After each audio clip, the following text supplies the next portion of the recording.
Buenas tardes, ¿cómo están? Hola, Inge. Hola, Inge.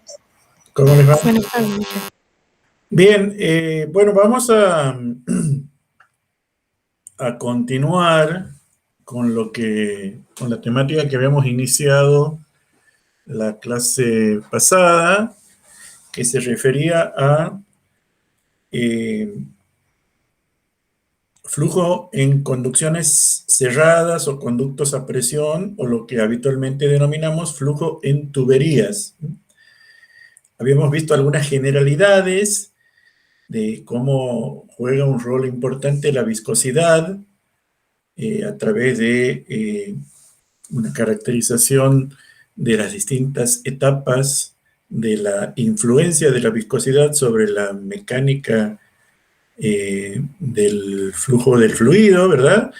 Y habíamos identificado la clasificación de flujo laminar, flujo turbulento, en el medio un flujo de transición, siguiendo un poco los lineamientos que se pueden desprender a partir de la observación de los experimentos de Reynolds, en los que identificamos un número adimensional o un parámetro adimensional característico que justamente se llama número de Reynolds, cuyo valor nos da una idea de la importancia relativa de las fuerzas viscosas en relación a la importancia relativa de las fuerzas inerciales, indicándonos que como las fuerzas viscosas aparecen en el denominador, el número de Reynolds se calcula como la velocidad media del fluido multiplicada por el diámetro del conducto dividido entre la viscosidad cinemática del fluido, ¿verdad?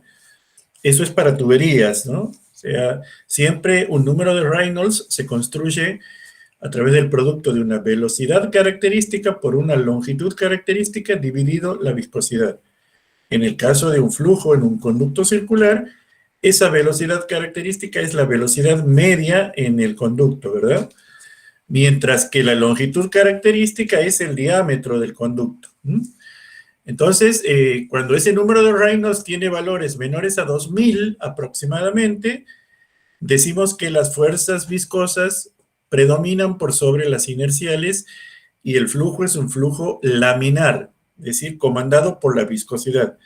Mientras que cuando ese número de Reynolds es mayor a 4000, decimos que las fuerzas inerciales predominan por sobre las fuerzas viscosas y ese tipo de movimiento se llama movimiento o flujo turbulento, que está caracterizado, ¿verdad?, por la presencia de torbellinos, ¿verdad?, remolinos, vórtices, eddies, como lo quieran llamar, de distinta escala que se extienden, ¿verdad?, a través de toda la sección transversal de el conducto.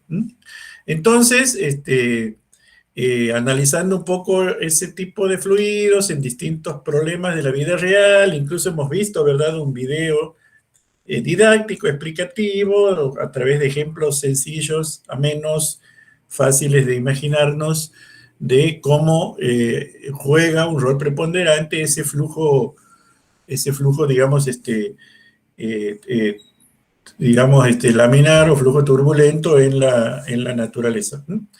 Y hemos visto cómo se puede caracterizar ese flujo laminar en primera instancia a través de el análisis que se llama flujo de Poiseuille, que es mediante una integración de las ecuaciones de Navier-Stokes para un dominio cilíndrico o mediante un análisis de equilibrio de fuerzas viscosas, ¿verdad?, en relación a las fuerzas inerciales, ¿verdad?, que nos llevaba a la fórmula de Hagen-Poiseuille para poder definir que, o para poder demostrar que la velocidad se distribuye siguiendo una ley parabólica en el interior del conducto y que la pérdida de carga resulta proporcional a la velocidad, o que el factor de fricción es inversamente proporcional al número de Reynolds, es decir, en un tubo circular vale 64 sobre el número de Reynolds. Ahora vamos a estudiar qué es lo que pasa en el otro lado, es decir, cuando el flujo es turbulento. Entonces, Les voy a compartir ahora la pantalla para ver la presentación que vamos a guiarnos en esta clase. Que es una continuación de la anterior, que seguimos con la temática de flujo viscoso en conducciones cerradas, ¿no? Habíamos dejado acá en el estudio del flujo turbulento y la demostración de la ecuación o fórmula de Darcy-Weisbach. ¿Están viendo bien, verdad? ¿Están viendo la presentación? Sí, se ve bien. Bueno, gracias. Entonces, una de las maneras de demostrar esta fórmula de Darcy-Weisbach es a través de la aplicación de los principios del análisis dimensional que vimos en algunas clases anteriores, ¿no? Digamos, aquí tenemos una manera, y enseguida vamos a ver otra, que consiste en identificar las variables que intervienen, ¿verdad?, en la resistencia al flujo en un tramo de tubería, en el cual la tensión de corte es una función, ¿verdad?, de la velocidad del fluido, el diámetro del conducto, la rugosidad superficial de ese conducto y las propiedades físicas del fluido que circula, es decir, la densidad y la viscosidad. Aquí están las dimensiones en las que se expresan cada una de estas cantidades. La forma en la que se escribe esa relación funcional se puede expresar mediante el teorema Pi a través de una relación funcional de esta naturaleza. Un parámetro adimensional será una función, un parámetro adimensional dependiente será una función de un par de parámetros adimensionales independientes, porque al intervenir 6 variables, ¿verdad? Y al intervenir 3 dimensiones fundamentales, 6 menos 3 es 3, tendremos 3 parámetros adimensionales, pi1, pi2 y pi3, donde si usamos como variables de repetición a esta terna de variables, es decir, la densidad, la velocidad y el diámetro, estos son los valores que nos resultan para los 3 parámetros adimensionales. El parámetro adimensional pi1 no es otra cosa, o no resulta ser otra cosa que el número de Reynolds, que es B por D por Rho sobre mu, o si ustedes quieren B por D sobre nu, ¿verdad?, que es la viscosidad cinemática, es lo mismo, ¿verdad? El parámetro pi sub 2 resulta ser el cociente entre la rugosidad y el diámetro, a lo cual denominamos rugosidad relativa, y el parámetro pi sub 3 es el cociente entre la tensión de corte, ¿verdad?, y el producto de la densidad por la velocidad al cuadrado, que es, digamos, un valor indicativo de lo que se llama la presión de estancamiento. Entonces, la relación funcional se puede escribir de esta manera, o bien de esta otra, mediante una manipulación algebraica elemental, ¿verdad?, que consiste en, digamos, hacer una transposición, ¿verdad?, de este producto que está aquí, pasa multiplicando al segundo miembro, ¿verdad? O sea, una función cuya forma desconocemos, del número de Reynolds y de la rugosidad relativa, por Rho B cuadrado, ¿verdad? A su vez, sabemos, por lo que habíamos visto antes en un segmento de tubo, que la pérdida de carga se puede expresar de esta manera. Esta sería la pérdida de carga entre dos secciones 1 y 2 separadas entre sí una distancia L. Será 4L sobre gamma por D por tau sub 0, ¿verdad? De donde, mediante una manipulación algebraica conveniente, finalmente expresamos la pérdida de carga a través de esta fórmula, que es importante que la recordemos de aquí en más. Es fácil de acordarse, que nos dice que la pérdida de carga entre dos secciones transversales de un segmento de tubo de longitud L se calcula mediante el producto de F, que es un factor de fricción y que sabemos que es una función del número de Reynolds y de la rugosidad relativa, por el cociente entre la longitud y el diámetro, es una cantidad adimensional, y por la carga de velocidad o la energía cinética por unidad de peso del fluido. ¿Se acuerdan el tercer término de la ecuación de Bernoulli? B cuadrado sobre 2G. A esta ecuación se la denomina ecuación de Darcy-Weisbach, justamente en honor a estos señores, ¿verdad?, que fueron los que la presentaron por primera vez a la comunidad científica de entonces. Darcy, de origen francés, y este señor Julius Weisbach, de origen alemán. Esta es la ecuación que vamos a usar de aquí en adelante para caracterizar el flujo en tuberías cuando el mismo es turbulento, es decir, cuando número de Reynolds es mayor que 4000. Aunque, si la comparamos con la ecuación de Hagen y Poiseuille que habíamos deducido para la parte de flujo laminar, la podemos generalizar y aplicarla a todo el espectro de flujos, indicando que cuando el flujo es laminar, el factor de fricción ya no depende de la rugosidad relativa, sino depende únicamente del número de Reynolds y vale 64 sobre el número de Reynolds, tal como habíamos deducido cuando estudiábamos este flujo laminar. Para evaluar la importancia de la rugosidad en todo este proceso que es la fricción de la masa líquida en el interior de la pared del conducto, debemos recordar una serie de experimentos muy ingeniosos que fueron llevados a cabo por este señor que se llamaba Johann Nikuradse, que trabajó en el laboratorio de mecánica de fluido dirigido por el profesor Prantl en la Universidad de Göttingen, en Alemania, donde a principios del siglo XX, hace unos 100 años atrás, 95, 100 años atrás, por ahí por la década del 20, bueno, realizó unos experimentos para evaluar el efecto de la rugosidad. Bueno, en aquella época se tenían algunos tubos comerciales construidos con las tecnologías que se usaban entonces. En particular se usaban tubos metálicos, o tubos construidos por arcilla o barro cocido, ¿verdad?, de cerámica, que tenían internamente una rugosidad propia del proceso de fabricación y con una distribución de los elementos de aspereza un tanto, ¿verdad?, variable o aleatoria, difícil de tipificar en un único parámetro, ¿no? En un único parámetro. Nosotros estamos identificando a la rugosidad, ¿verdad?, con un único parámetro K que tiene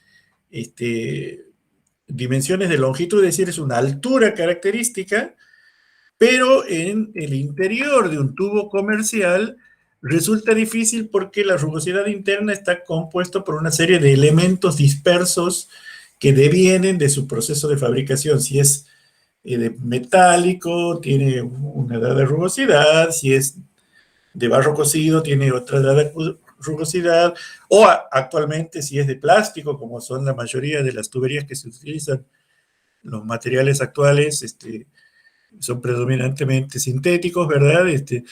Tendrá otra rugosidad.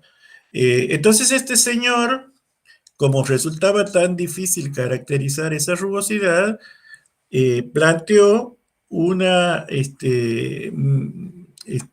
modalidad o, digamos, una técnica de laboratorio que consistía en, mediante un cemento de contacto, mediante un adhesivo de contacto, pegar en el interior del tubo una serie de granitos de arena uniforme.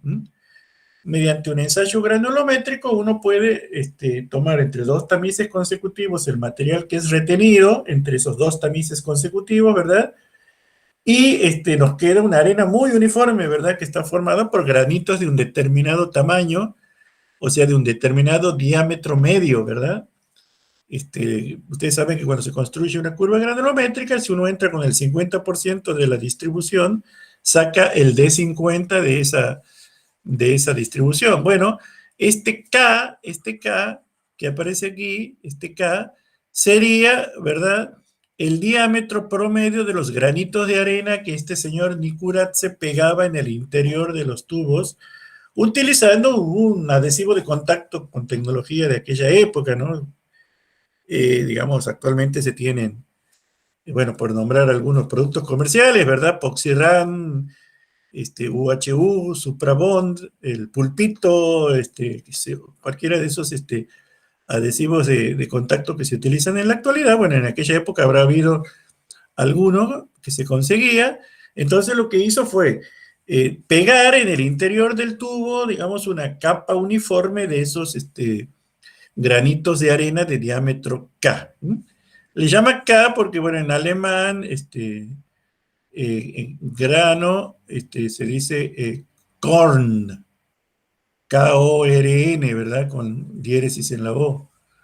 Corn. Y arena sand, ¿verdad? Corn sand significa granitos de arena.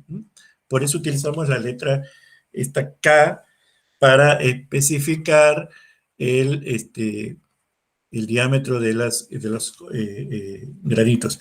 Entonces empezó a hacer una serie de experimentos hasta que encontraba para un tubo comercial de un determinado material, le hace hierro fundido, acero, vidrio o barro cocido, qué sé yo, un, un conducto de igual diámetro y con una rugosidad K que producía la misma pérdida de carga que el caño comercial, HF, para una longitud dada, ¿verdad? Con un mismo velocidad, un mismo caudal, un mismo diámetro.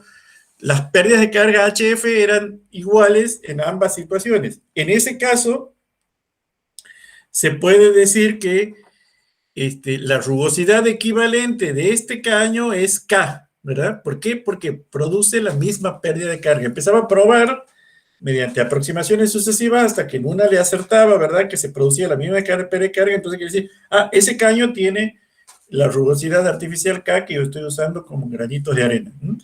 Entonces se puede utilizar este K como para calcular las rugosidades equivalentes de distintos materiales.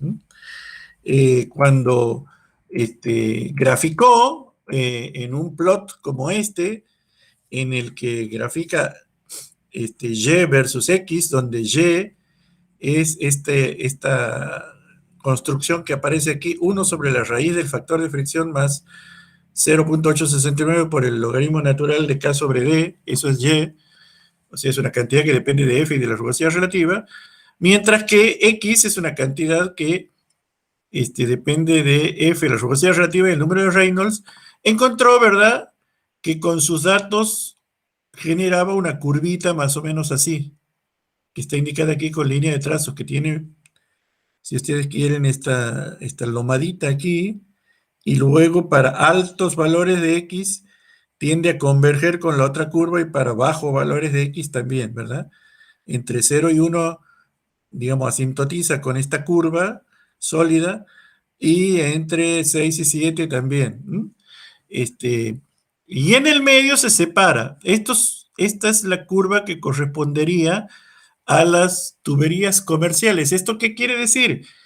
Que a pesar de tener una rugosidad equivalente, el comportamiento de esas rugosidades aleatoriamente distribuidas en la superficie interior de los conductos comerciales genera, digamos, una curvita levemente creciente y diferenciada respecto a esta,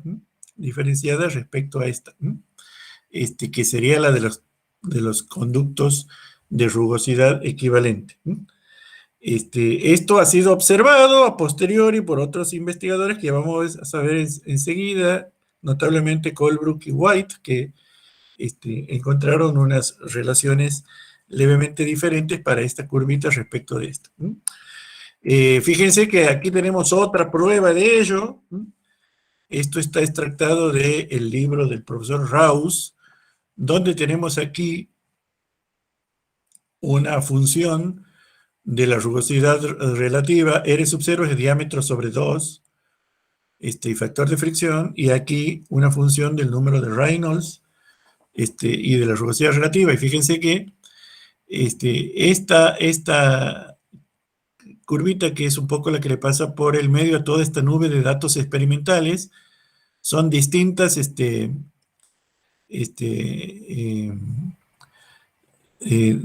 distintas, materiales, ¿verdad? Distintos autores que proponen distintos materiales. Esto es iron, digamos, hierro fundido, esto es hierro galvanizado, ¿verdad? Bueno, hay distintas, eh, eh, acero cepillado, ¿verdad? Bueno, distintas, eh, eh, materiales de construcción de los tubos, sería esta curvita suave. Mientras que la curva de Nikuratse de arena uniforme es esta línea de trazos que aparece aquí con la pancita, lo mismo que en el caso anterior, digamos, es como si fuera este gráfico dado vueltas, ¿no? Nada más que aquí se plotean los datos experimentales, que son estos puntitos que aparecen aquí. Ese comportamiento diferenciado lo vamos a ver enseguida.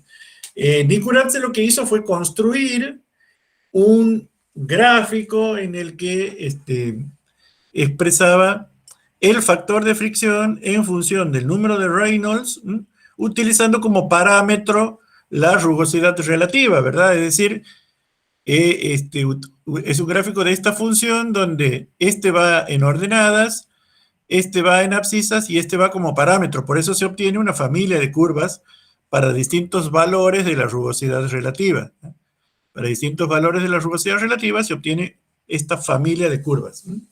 Si uno quiere representar una función de dos variables independientes, en el plano tiene que parametrizar una de esas variables independientes. En este caso, lo que hizo fue parametrizar la rugosidad relativa K sobre D. Y aquí en este gráfico también se observan estos puntitos experimentales de experimentos hechos en régimen laminar, en donde la curva esa azul es la curva que expresa la ecuación de Hagen y Poiseuille, es decir, factor de fricción igual a 64 sobre el número de Reynolds, ¿no?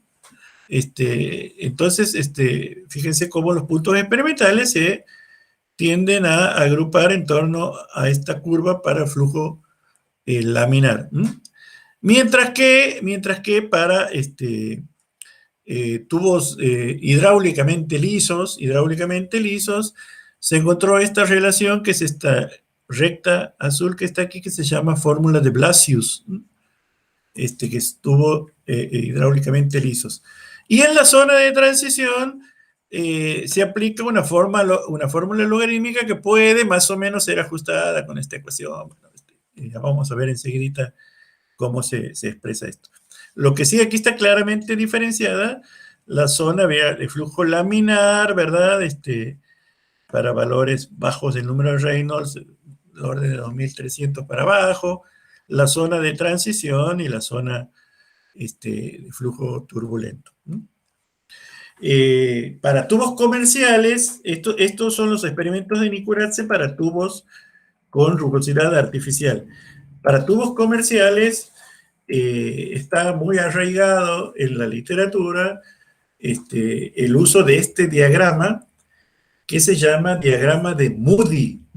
Diagrama de Moody, que esto es importante también que nos lo grabemos. Este señor Moody, Louis Moody, publicó hay en una revista de la Sociedad Americana de Ingenieros Civiles un artículo en el que presentaba este diagrama como una generalización de un diagrama preexistente que llamaba diagrama de Fanning. Bueno, este diagrama tiene una estructura también muy sencilla, en donde se plotea el factor de fricción F en función del número de Reynolds, utilizando la rugosidad relativa como parámetro. Cada una de estas curvitas azules que aparece aquí está asociada a un valor dado de rugosidad relativa. Y la curvita más baja que aparece aquí es la correspondiente a lo que se llama las tuberías lisas, en donde aplica esa fórmula de Blasius, que nos dice que el factor de fricción varía inversamente con el número de Reynolds elevado a la un cuarto, elevado a la 0.25. Y otro aspecto que se puede observar en esta curva es que en este diagrama es que todas las curvitas son suavemente decrecientes hasta un determinado punto en el que tienden a hacerse casi horizontales. Si uno pudiera identificar sobre cada una de estas curvitas los puntitos a partir de los cuales tiende a hacerse horizontal, encontraría esta línea de trazos imaginaria, que nos da toda esta zona, esta franja definida entre la curva de tubos lisos. Cuando digo lisos, son hidráulicamente lisos, ¿no? Ese concepto ya lo vimos en la clase pasada. Entre la curva de tubos lisos y esta línea de trazos imaginaria, toda esta franja, en donde estoy moviendo el cursor en este momento, toda esta franja se llama zona de transición liso-rugoso. Entonces, zona de transición de liso a rugoso.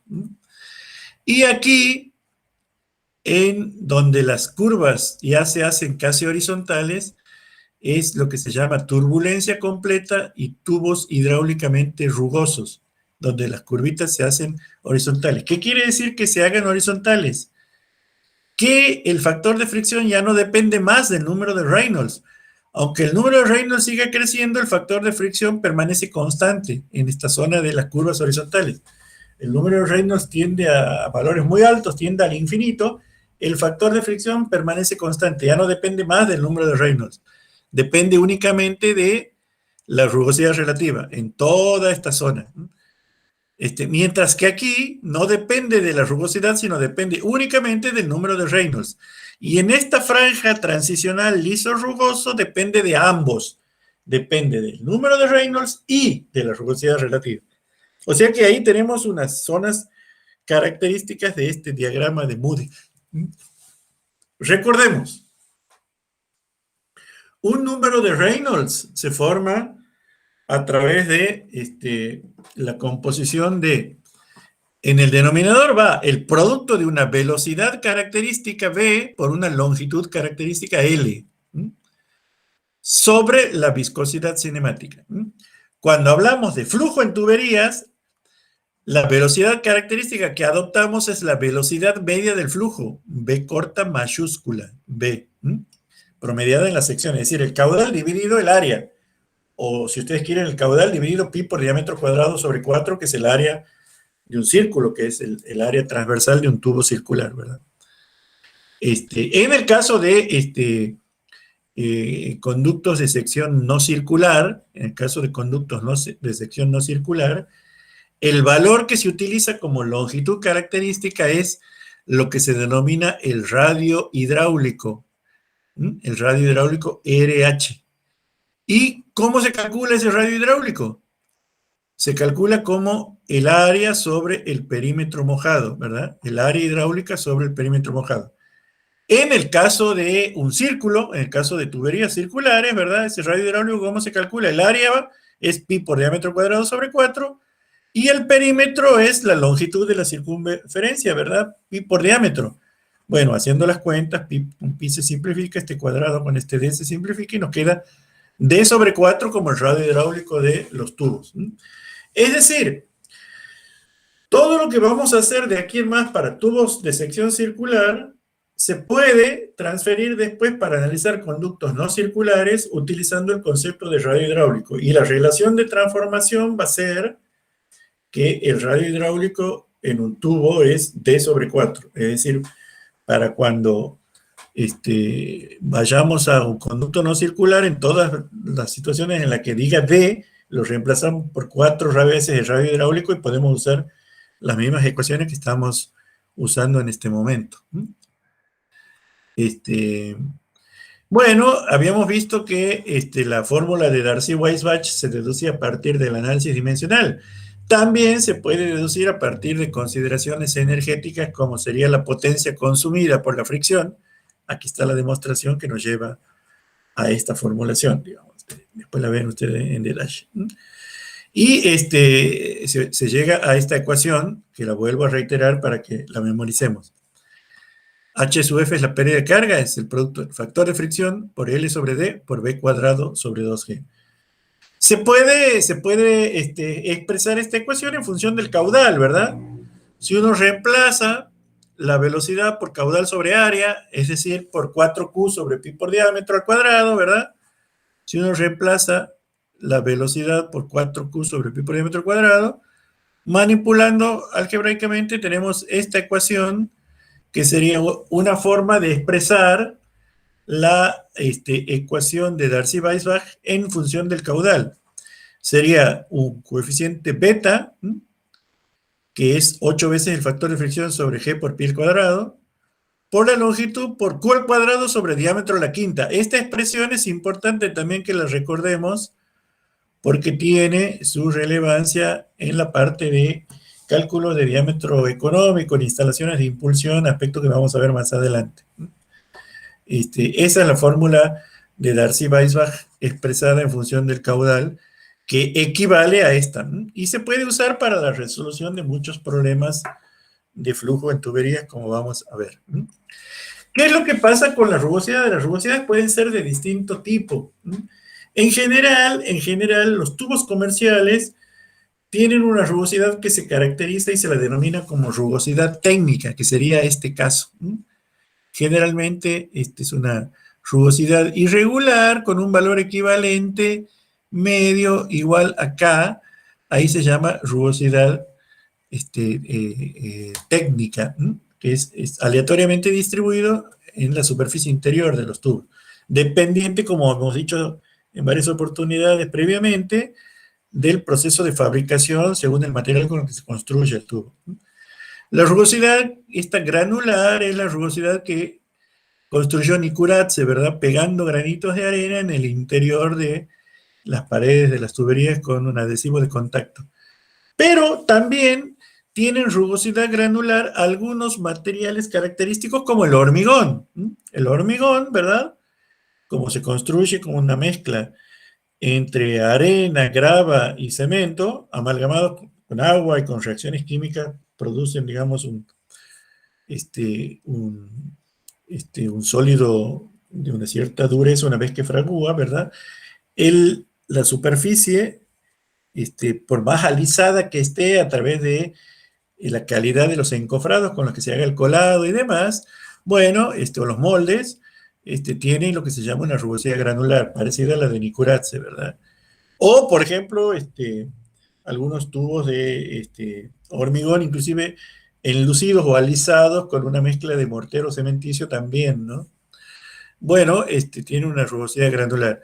Algunos tipos de conductos se forman mediante el curvado de chapas de zinc onduladas. Por ejemplo, algunas alcantarillas que se utilizan en drenaje vial se forman de esa manera y en ese caso tenemos una rugosidad que sigue un patrón sinusoidal en su interior, ¿verdad? Que se llama rugosidad ondulada.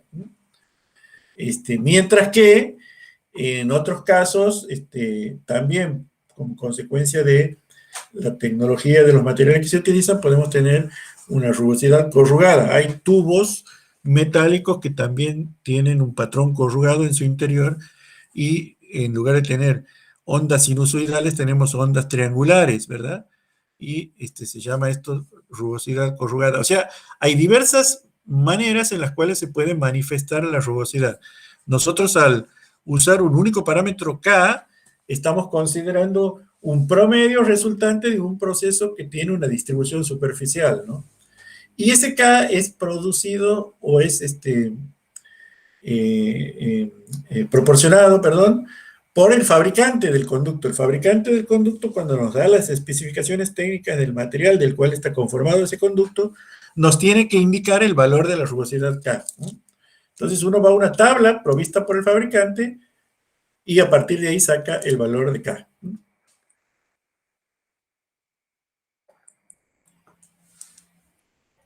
Otra de las cosas que estamos repasando y que hemos visto es cómo se distribuye la velocidad, ¿verdad?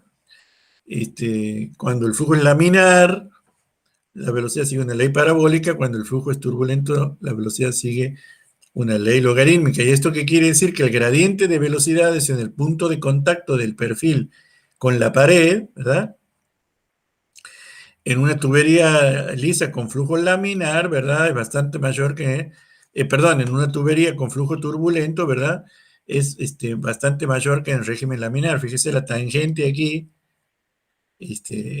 tiene este valor, mientras que aquí la tangente, ¿verdad? Forma con la vertical un ángulo mucho mayor, ¿verdad? Entonces mucho más grande. Entonces, en ese sentido, hay que tener en cuenta el comportamiento diferenciado del flujo laminar respecto al flujo turbulento. Recordamos también lo que hemos visto en la primera parte de este tema, los distintos tipos de tuberías que podemos tener.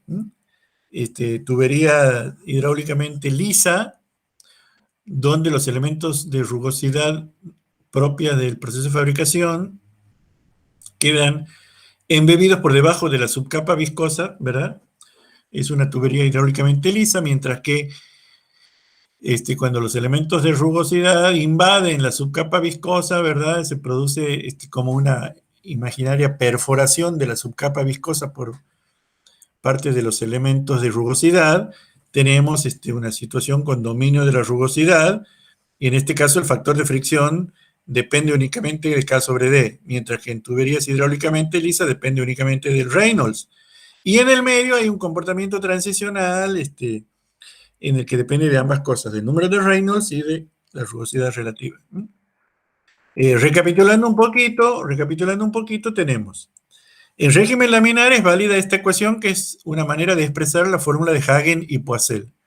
Mientras que en régimen turbulento podemos tener tres zonas diferenciadas, ¿verdad? Tuberías hidráulicamente lisas, tuberías hidráulicamente rugosas y transiciones. Entonces, en la zona de tuberías hidráulicamente lisa, la ecuación que se ha encontrado experimentalmente mediante ensayos en laboratorio de hidráulica es la fórmula que se llama fórmula de von Karman y Prandtl, de estos señores, que es una fórmula de tipo logarítmica, ¿verdad? Donde nos dice que 1 sobre el factor de fricción es igual a menos 2 por el logaritmo decimal de 2,51 sobre el número de Reynolds por la raíz del factor de fricción.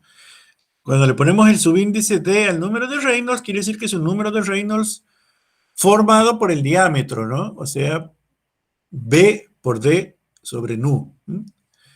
En el caso de tubos hidráulicamente rugosos, se aplica esta fórmula que fue encontrada justamente por Nikuradze, que se llama fórmula de von Karman-Nikuradze, y que es 1 sobre raíz de f igual a menos 2 por el logaritmo de k sobre d sobre 3,7. Mientras que en el medio, ¿verdad?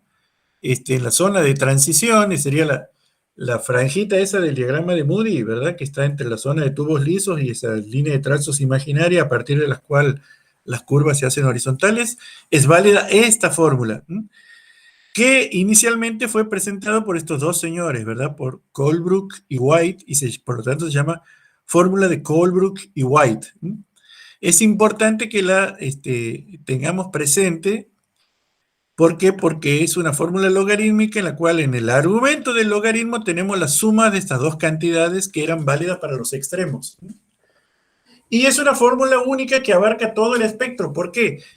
Porque en la zona de tubos lisos, ¿qué tenemos que hacer? Tenemos que tomar el límite cuando la rugosidad tiende a cero, ¿verdad? Si tomamos el límite cuando la rugosidad tiende a cero, el denominador aquí tiende a cero, porque al tender K a cero, K sobre D tiende a cero, y este término tiende a anularse. Entonces nos queda en el argumento del logaritmo 2,51 sobre el Reynolds raíz de f, que es esto que está aquí, que era la fórmula de Karman-Prandtl. Mientras que por el otro lado, si tomamos el límite cuando el número de Reynolds se hace muy alto, cuando el número de Reynolds tiende a infinito, como el número de Reynolds está en el denominador aquí, si esto tiende a infinito, quiere decir que esto tiende a cero. 2,51 sobre el número de Reynolds raíz de f, independientemente del valor de f, todo esto tiende a cero. Al eliminar esto, caemos dentro de esta expresión, ¿verdad? Por lo tanto, la fórmula de Colebrook y White es una fórmula que integra como casos particulares a la fórmula de von Karman-Prandtl y a la fórmula de Nikuradze. Entonces, esta fórmula es la que vamos a usar para representar lo que se llama el diagrama de Moody. Como decíamos, las rugosidades típicas de los materiales que usamos en hidráulica vienen dadas por los fabricantes y por lo tanto en cualquier libro de hidráulica o de mecánica de fluidos, uno puede encontrar una tablita como esta, más o menos completa. Esta es bastante completa, por eso les recomiendo que siempre la tengan a mano para resolver los problemas prácticos, donde tenemos el valor del material y el valor de K expresado en milímetros. Entonces, fíjense que tenemos los materiales que habitualmente se utilizan, bueno, vidrio, que es muy liso y por lo tanto el K tiende a 0, en realidad tiende a valores del orden de 10 a la menos 5. Tenemos cobre o latón estirado, latón industrial, acero laminado nuevo, acero laminado oxidado, acero laminado con incrustaciones, acero asfaltado, acero soldado nuevo, acero soldado oxidado, hierro galvanizado, fundición de distinto tipo o en distintas condiciones, fibrocemento, PVC, cemento alisado, cemento bruto. Y los valores indicativos de el valor de la rugosidad absoluta, que se llama esto, ¿no? K, expresado en milímetros, ¿no? Fíjense que en el caso de cemento bruto o en el caso de hormigón, sin un tratamiento de alisado puede llegar hasta 3 milímetros, ¿verdad? Que serían los tamaños de los agregados gruesos que tenemos presentes en la superficie de hormigón. A pesar de que como cuando se fabrican tubos de hormigón se someten a un proceso de vibrado y en la capa de hormigón hay un proceso de segregación en la cual los materiales más gruesos quedan embebidos dentro de la masa cementicia y únicamente los materiales o agregados finos quedan en la superficie. Pero puede llegar inclusive hasta 3 milímetros de valor de K, ¿no? Sería el caso más extremo, ¿no? Así que bueno, más o menos aquí tenemos, para los materiales que se utilizan en la práctica común del diseño de tuberías, estarían faltando ahí, por ejemplo, la rugosidad del polietileno, ¿verdad? Del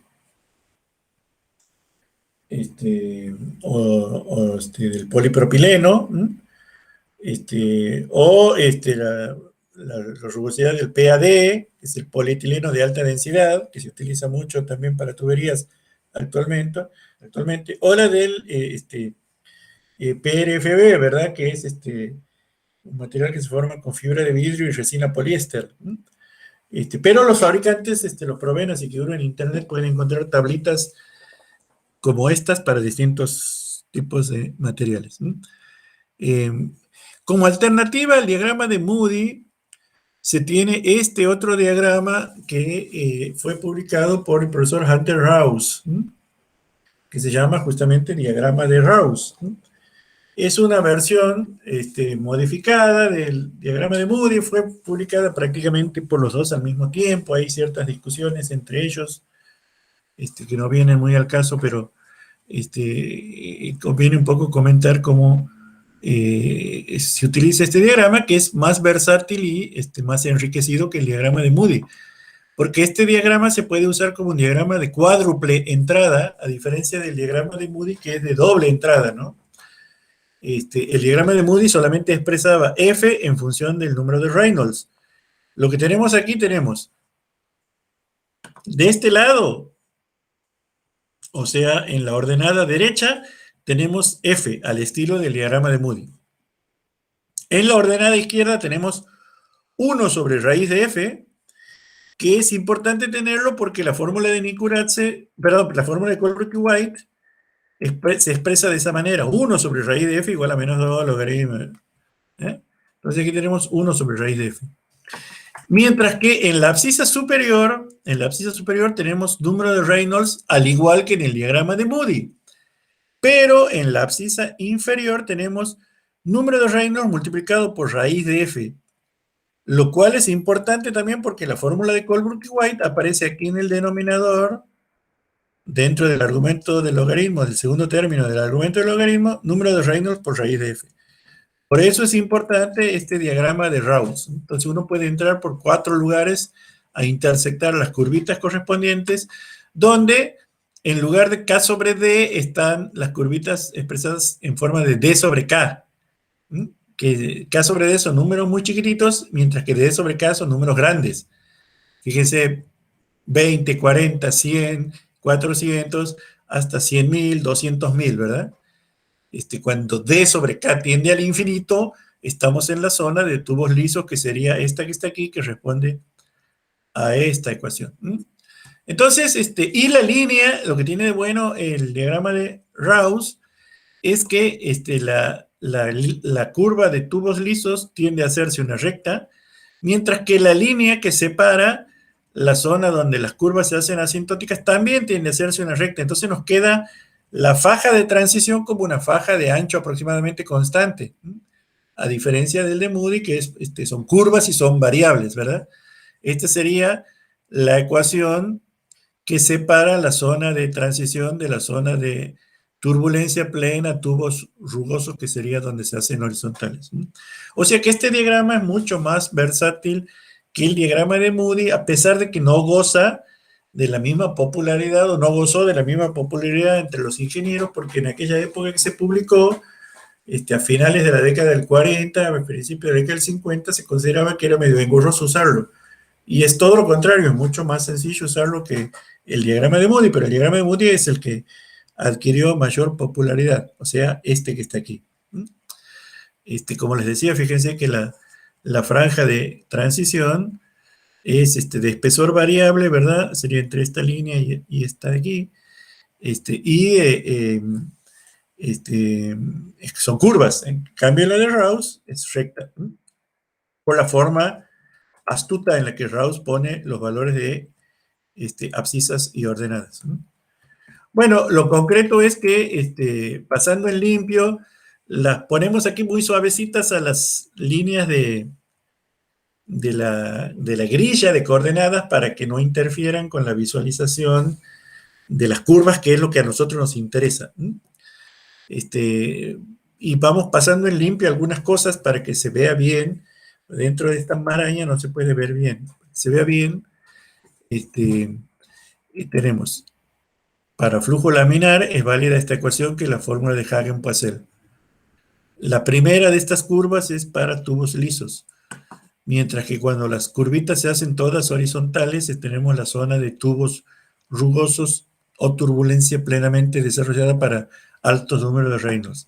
Y aquí en el medio tenemos la zona de transición, separadas por esta línea de trazos imaginaria, ¿verdad?, que marca la independencia del número de Reynolds. De ahí hacia la derecha, cada una de las curvas es prácticamente horizontal y ya no depende del número de Reynolds. Por eso se pueden distinguir una serie de regiones características en el diagrama de Moody.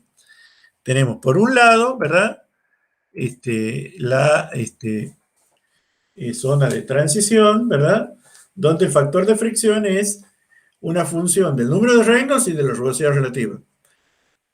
Donde están las líneas verdes, estas gruesas, tenemos zona de turbulencia completa, donde el factor de fricción es únicamente una función de la rugosidad relativa. Y la línea inferior, o sea, la curvita más baja de toda la familia, es la zona de conductos lisos, en donde el factor de fricción es únicamente una función del número de Reynolds. Y aquí tenemos la zona de flujo laminar, y en el medio una zona de transición laminar turbulento, que es para el número de Reynolds variable entre 2000 y 4000. De acuerdo, digamos, a este diagrama, tenemos claramente definidas todas las zonas que a nosotros nos interesan para resolver problemas. ¿Cuáles son esos problemas que se nos pueden presentar en tuberías? Bueno, generalmente se reducen a estos tres tipos característicos, dependiendo de cuál sea la incógnita. El que se llama problema tipo 1. El problema tipo 1 es aquel en el que la incógnita es la pérdida de carga H sub F. Esa es la familia de problemas tipo 1. Y los datos son todos estos valores que están aquí. La longitud del tubo, el caudal que circula por el tubo, el diámetro del conducto, la viscosidad y la rugosidad. Al saber el material del cual está construido el conducto, ya tenemos como dato la rugosidad absoluta K. Entonces vamos a poner siempre en rojo la incógnita y en azul los datos. Este tipo de problema se llama problema de verificación. ¿Por qué? Porque al ser el diámetro, este se llama problema de verificación, porque al ser el diámetro un dato, quiere decir que el tubo ya está, ya tenemos el tubo, y tenemos que calcular la pérdida de carga que se produce. El segundo tipo de problema, que también es un problema de verificación, es aquel en el cual nuestra incógnita es el caudal que el tubo es capaz de conducir. El caudal Q que el tubo es capaz de conducir, para lo cual tenemos como dato todas las otras cosas. ¿Qué cosas?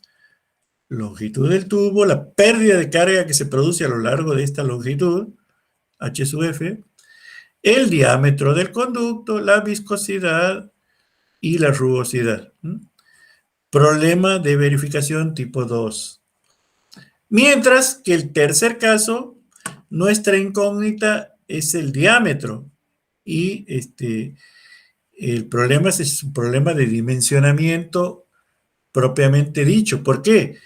Porque el problema consiste en establecer qué diámetro asignarle a una tubería para que la misma sea capaz de conducir un caudal dado con una pérdida de carga dada. Bueno, este tipo 3, que es el problema de dimensionamiento propiamente dicho, es el tipo de problema más habitual, corriente y común que tenemos cuando diseñamos, por ejemplo, una red de distribución de agua potable. ¿Por qué? Nosotros tenemos una zona de consumo que puede ser un barrio, ¿verdad?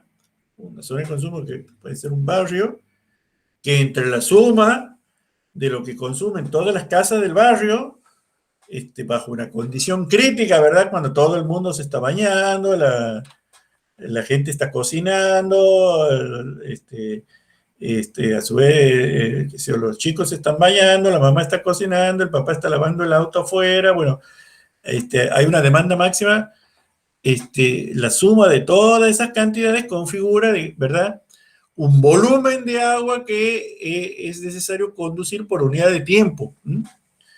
Volumen sobre tiempo es el caudal, ¿verdad? Entonces tenemos como dato el caudal. A su vez, lo que tenemos que hacer es distribuirla desde un tanque elevado con una altura dada para que a la última casita del barrio, la que está más alejada desde el punto de abastecimiento, el agua llegue con una presión que sea capaz de subir el agua al tanque, almacenarse y proveerle el servicio a la familia que vive en la última casita, en la que está más remota, ¿verdad? Entonces tenemos la pérdida de carga máxima que podemos llegar a producir. Y al tener como dato el caudal y la pérdida de carga, tenemos que ver qué diámetro le tenemos que dar al conducto para poder llevar ese caudal y que llegue con esa presión al final. Esa es la consigna típica de los problemas de dimensionamiento que caen en esta tipología de problemas tipo 3. Pero hay otras situaciones en las que deberemos ser capaces de resolver cualquiera de estos dos problemas. Bueno, vamos a ver cómo se procede en cada uno de estos casos. Vamos a ver el primero de ellos, que sería el cálculo de la pérdida de carga por fricción, conocidos las otras cantidades, L, Q, D, Nu y K. Aquí está un paso a paso de cómo procedemos. Fíjense, en primer momento se determina la rugosidad relativa porque tenemos las dos cantidades como dato, tenemos D y tenemos K, K sobre D es la rugosidad relativa, ¿verdad? Y el número de Reynolds. ¿Por qué? Porque tenemos como dato el caudal y tenemos como dato el diámetro, ¿verdad? Entonces el número de Reynolds es B por D sobre Nu, o si ustedes quieren 4Q sobre pi por D por Du. Entonces con K sobre D y el número de Reynolds calculamos F. Calculamos F, que es el factor de fricción, utilizando el diagrama de Moody. Entramos con F al diagrama de Moody, o utilizando la fórmula de Colebrook y White.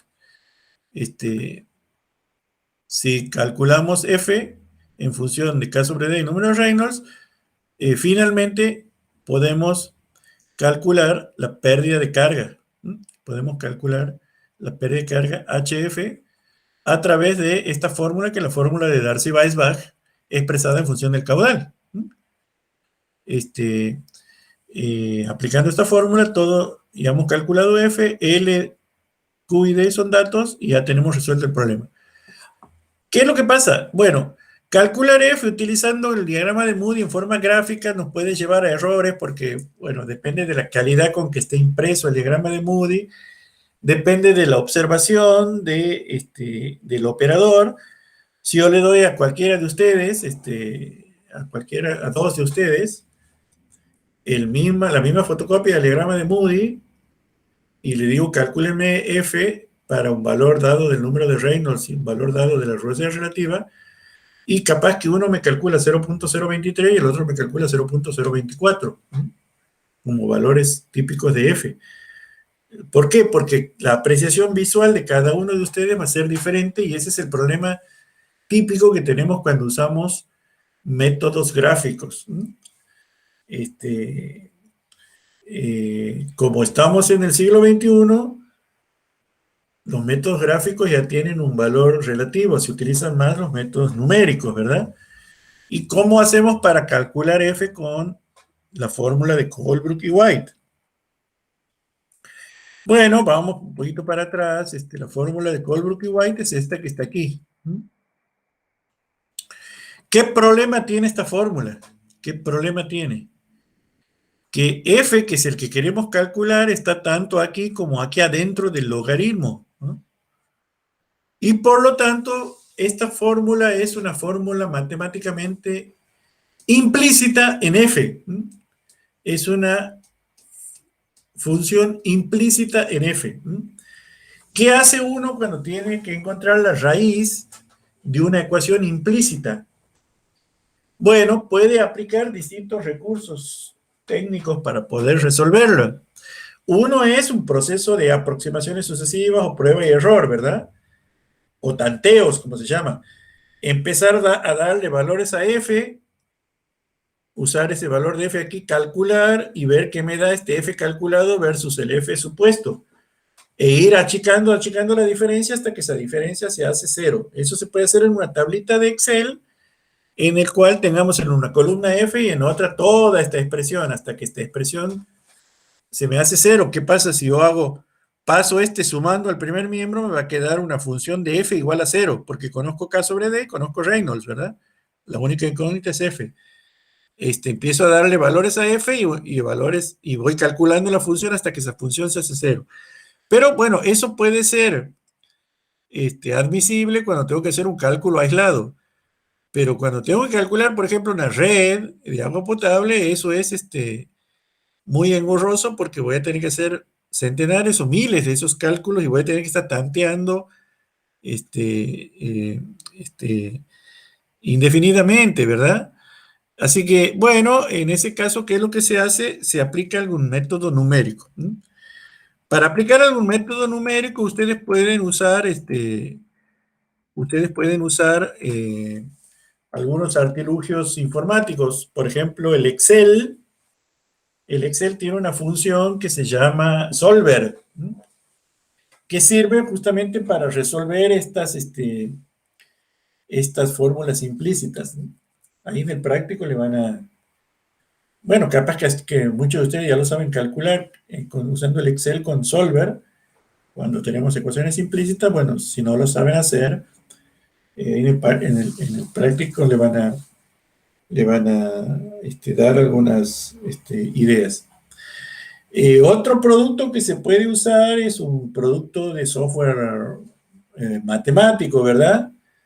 Como por ejemplo MATLAB o por ejemplo MATCAD, que es un programita que utilizamos nosotros en la práctica para resolver algunos problemas porque es muy amigable y muy potente para hacer algunos cálculos.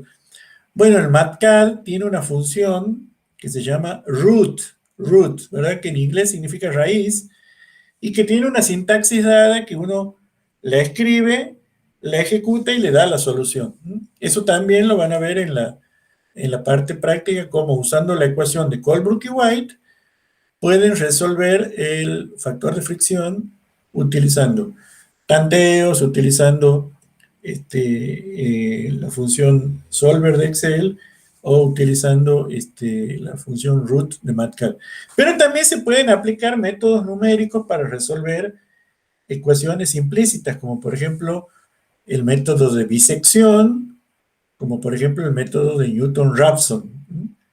Al final de esta clase yo les voy a enviar un apunte que escribí hace tiempo atrás, justamente usando el método de Newton-Raphson, que es un método de convergencia muy rápida, que se utiliza para resolver problemas de ecuaciones implícitas, ¿no? O sea, se utiliza, se puede usar programando en algún lenguaje de programación, como puede ser en Fortran, en Basic, en Pascal, algunos lenguajes antiguos, o si no, en Python, que es un lenguaje moderno muy, muy bueno, ¿verdad? O utilizando las potencialidades que tienen algunos productos, como también Excel, de hacer una macro programando procedimientos, ¿verdad?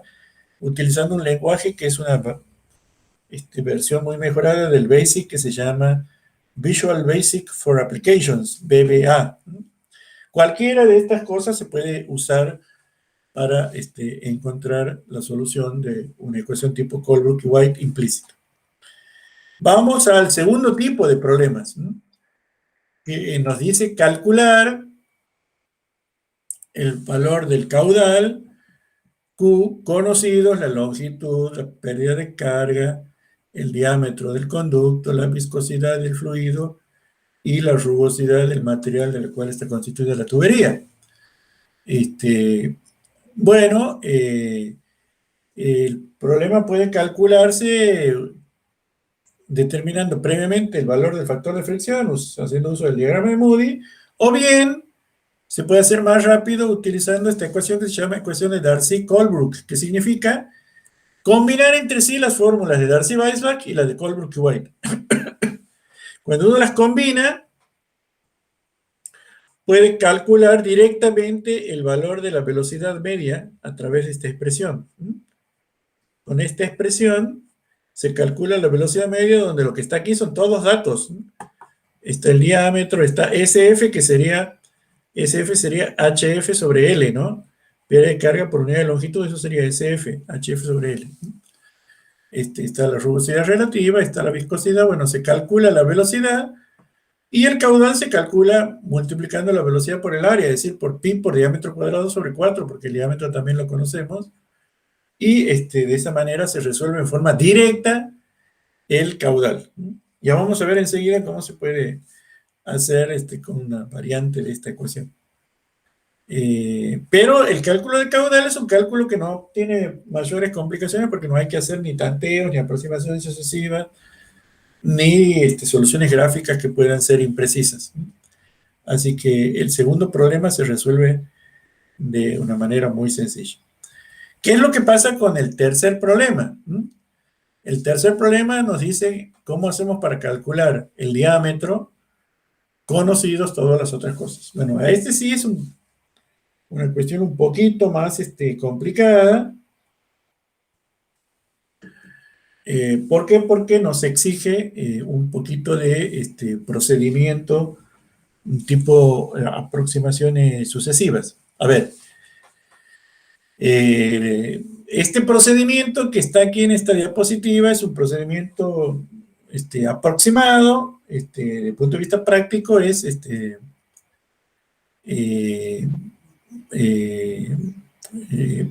aplicable, un poquito medio tedioso, pero lo podemos hacer. Este procedimiento nos sugiere empezar con un valor tentativo del factor de fricción, que no lo conocemos. Por ejemplo, 0.015, que es el factor de fricción medio para todos los materiales. Si uno ve el diagrama de Moody, ¿verdad? 0.015 está más o menos por acá, está más o menos en esta zona. O sea que es un valor típico para muchos materiales, ¿no? Aquí. Entonces, nos dice empezar con 0.015, a ese le llamamos A ese valor de factor de fricción inicial o tentativo le llamamos F sub 0. Entonces, una vez que aplicamos la ecuación de Colebrook, perdón, de Darcy-Weisbach, nos queda esta expresión. En donde aquí aparece este valor de D sub 0, que lo podemos despejar de aquí porque conocemos Q, conocemos L y conocemos HF, ¿verdad? De aquí, de esta expresión, despejamos D sub 0. Una vez que se despeja D sub 0 de aquí, ¿verdad? Se calcula la rugosidad relativa, K sobre D sub 0, y el número de Reynolds utilizando D sub 0. Cuando se calcula la rugosidad relativa y el número de Reynolds, usando tanto la fórmula de Colebrook y White como la fórmula o como el ábaco de Moody, calculamos el valor de F en función del K sobre D y del número de Reynolds. Y comparamos ese valor de F con el que hemos supuesto. Si es igual, quiere decir que el que hemos supuesto estaba bien. Si no es igual, calculamos o proponemos un nuevo valor de F y repetimos hasta que ambos nos den iguales. Una de las formas de ir acortando eso es por bisección, ¿verdad? Es decir, dándole al segundo F, sería el F1, el valor del F que hemos calculado aquí, más el F inicial dividido 2, o sea, un promedio de ambos, e ir con ese. Y así hasta llegar a la convergencia de que ambos nos den iguales. Como se ve, es un proceso de tanteos hasta encontrar la solución, que también se puede llegar a aplicar utilizando la función solver o utilizando la función root de MATCAD o MATLAB. Entonces, hay digamos, un procedimiento propuesto para calcular los 3 tipos de problemas característicos que se nos presentan en flujo en tuberías.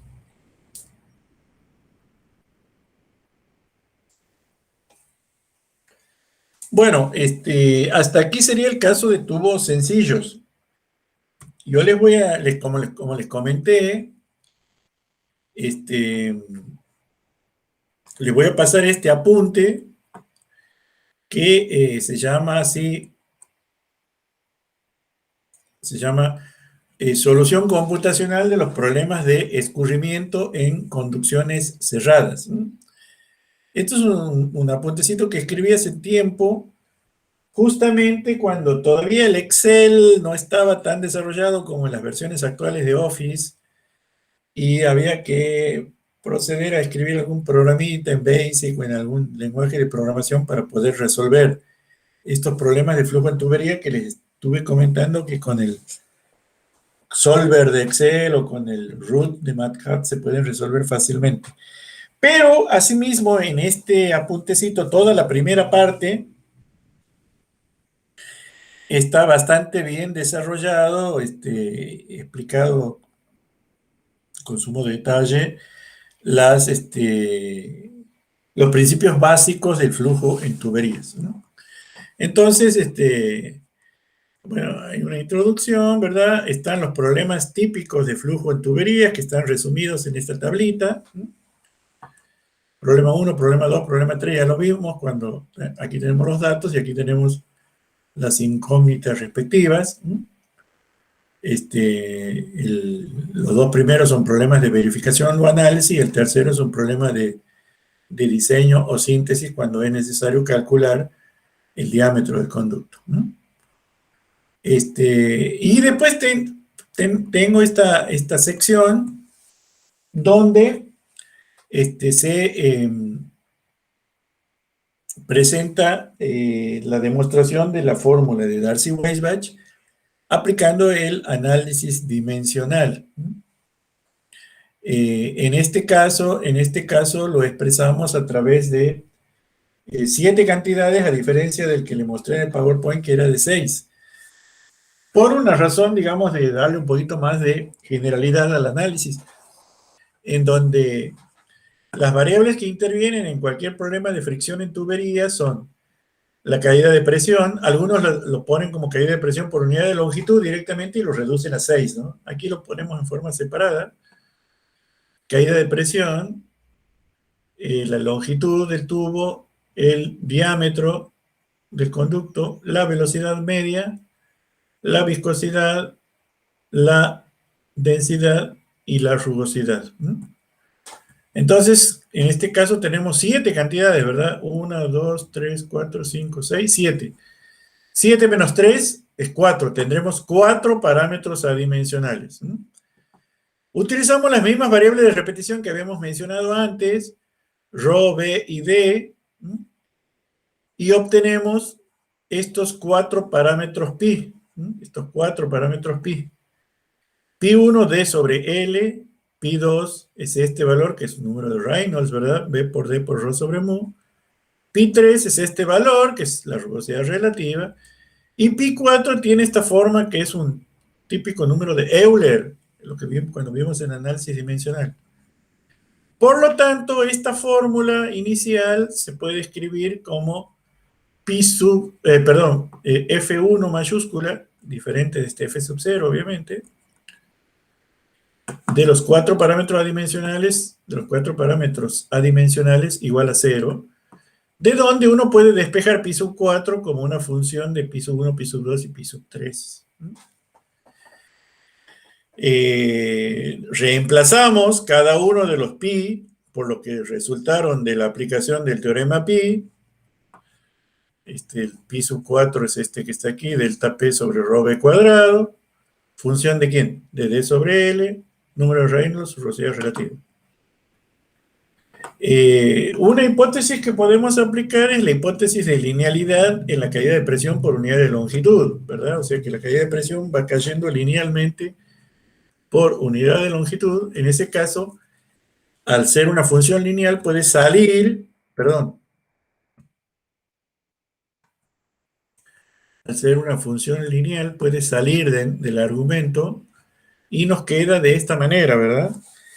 Este número de Euler, que se puede escribir de esta manera, igual a L sobre D por F3 de número de Reynolds y rugosidad relativa. A este F3 yo le puedo llamar phi.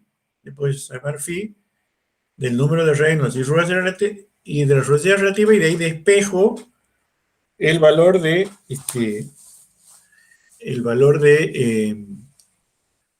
la pérdida de carga, que va a ser F por L sobre D por B cuadrado sobre 2G. De esta manera tenemos demostrada la ecuación que se llama ecuación de resistencia al escurrimiento o ecuación de fricción de Darcy-Weisbach. Esa ecuación 6 que aparece ahí es la demostración de la ecuación. Entonces, se puede hacer de varias maneras. ¿Se acuerdan? Como vimos en el PowerPoint previo, por análisis dimensional, incluso por consideraciones energéticas, teniendo en cuenta la potencia que se consume con la pérdida de carga. El otro recordatorio que tengo en este apunte, que se los voy a pasar, es el de la fórmula de Colebrook y White. Para ello, lo que hacemos es considerar un tramo de tubería horizontal, en donde, aplicando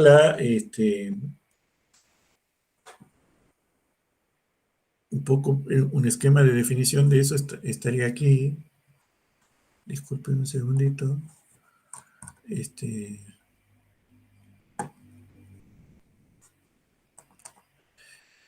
sería, ¿verdad?, el esquema para demostrar esta ecuación, que es la que aparece aquí. Esta ecuación es la que aparece aquí, la ecuación 7. De ahí podemos despejar el valor de tau sub 0, ¿verdad?, que ya lo hemos visto aquí, delta P sobre delta DL, por D sobre 4. Este que está aquí, lo mismo.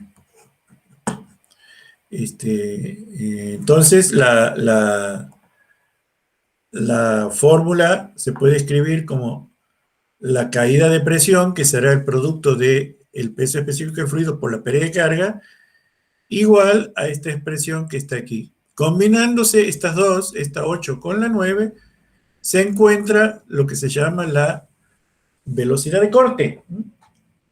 que sería la raíz cuadrada de tau sub 0 sobre rho, eso se lo simboliza con u asterisco, o, si ustedes quieren, la raíz cuadrada de f sobre 8 por la velocidad media.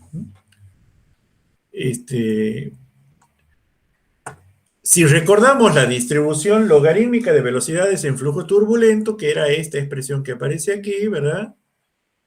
Al recordar la distribución de velocidades, es esta que está aquí, podemos a partir de ella encontrar expresiones para la fórmula de tubos lisos, que sería esta, o la fórmula de tubos rugosos, donde estás A sub L, B sub L, A sub R y B sub R, que son los parámetros de ajuste de esa fórmula, se obtienen experimentalmente a través de los experimentos de Nikuradse.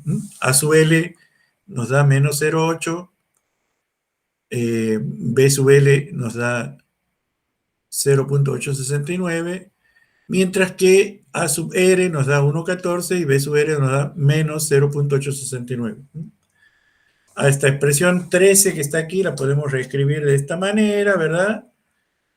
Para poder encontrar estos X y Y que yo les decía que muestra la diferencia entre los datos de Nikuradse y los datos de tubos comerciales. Que es este gráfico que ya lo vimos. El concepto de rugosidad equivalente también ya lo vimos. Y los experimentos de Colebrook y White también ya lo vimos. Los experimentos de Nikuradse ya lo vimos. Bueno, está aquí un poco la demostración de los parámetros que aparecen ahí, donde al final tenemos expresado en función del logaritmo natural, la ecuación de los tubos lisos y la ecuación de los tubos rugosos, que se pueden reescribir de esta manera, o bien expresadas como una relación funcional. Se hacen los análisis de las asíntotas, que ya la vimos, ¿verdad? Cuando el número de Reynolds tiende al infinito y cuando el coeficiente de rugosidad tiende a 0, para encontrar las dos asíntotas, y a partir de ahí se busca un interpolante que sería esta que está aquí. Transformando este logaritmo natural a logaritmo decimal, que es el que se utiliza con más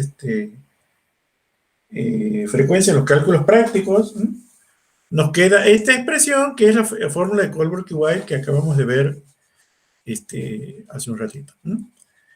El otro tema que tenemos es el diagrama de Moody y sus variantes. El diagrama de Moody en la zona de tubos, de flujo laminar es válida para el factor de fricción la fórmula de Hagen y Poiseuille, ¿verdad? Y después tenemos la zona de tuberías lisas donde es válida esta expresión. La zona, digamos, de tubos lisos también se puede hacer una aproximación usando esta fórmula de Blasius. La zona de tubería rugosa donde es válida esta expresión, que se puede reescribir de esta forma. Y la zona de transición donde es válida la fórmula de Colebrook y White. Entonces, en base a eso generamos el diagrama de Moody, que sería este que está aquí, ya lo hemos visto en detalle, o el diagrama de Rouse, que es este que está aquí, ya lo hemos visto en detalle. O sea que este apunte es complementario del PowerPoint que les voy a pasar, y con estos dos elementos ya tienen un poco la bibliografía de base para este tema. Aquí es donde empieza la parte original, si se quiere, de este apunte, que es en donde presentamos lo que son las bases para la solución numérica. Para la solución numérica vamos a ver cómo se puede escribir la fórmula de Colebrook y White. Esa fórmula se puede escribir como una función del factor de fricción igual a 0, phi de f, donde phi de f es esta que está aquí, es la suma de 1 sobre raíz de f más 2 veces el logaritmo de k sobre d sobre 371 más 251 sobre el número de Reynolds por raíz de f. Esta forma funcional que aparece aquí es una forma implícita de y homogénea de escribir la fórmula de Colebrook y White. Para poder manipularla, uno lo que tiene que hacer es calcular la primera derivada de esta función. Bueno, esto es muy fácil. La derivada de una función, que es la suma de dos funciones, es la suma de las derivadas de esas dos funciones, ¿verdad? La primera es una derivada de una función potencial, ¿verdad? Una derivada de una función potencial es la potencia por la variable elevada a la potencia menos 1, ¿verdad? Entonces, f' de f, o sea, f' de f, ¿verdad? Que sería la derivada de phi respecto de f, será menos 0,5, que será la potencia, multiplicada por menos 0,5, o sea, menos 1 medio menos 1 es menos 3 medios, o sea, menos 0,5 sobre f a la 3 medios sería la derivada de esta. Y la derivada del logaritmo, ¿verdad? La derivada del logaritmo es 1 sobre x, ¿verdad? Por la derivada de lo que está dentro, función de función, ¿verdad?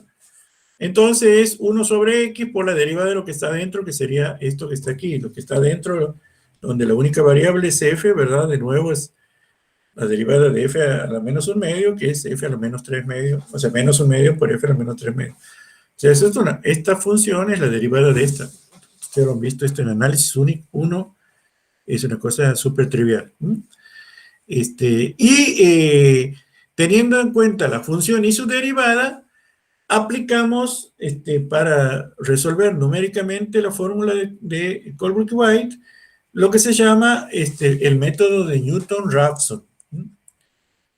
El método de Newton-Raphson es un método numérico muy sencillo que se utiliza muchísimo en ingeniería para resolver funciones implícitas, ¿verdad? Y nos dice que el valor que adquiere el factor de fricción en la iteración i más 1 es el que teníamos en la iteración i menos la función phi de f sub i sobre la derivada de esa misma función. Como ya tenemos calculada la función y tenemos calculada la derivada, usando estas dos ecuaciones en esta fórmula, ¿verdad?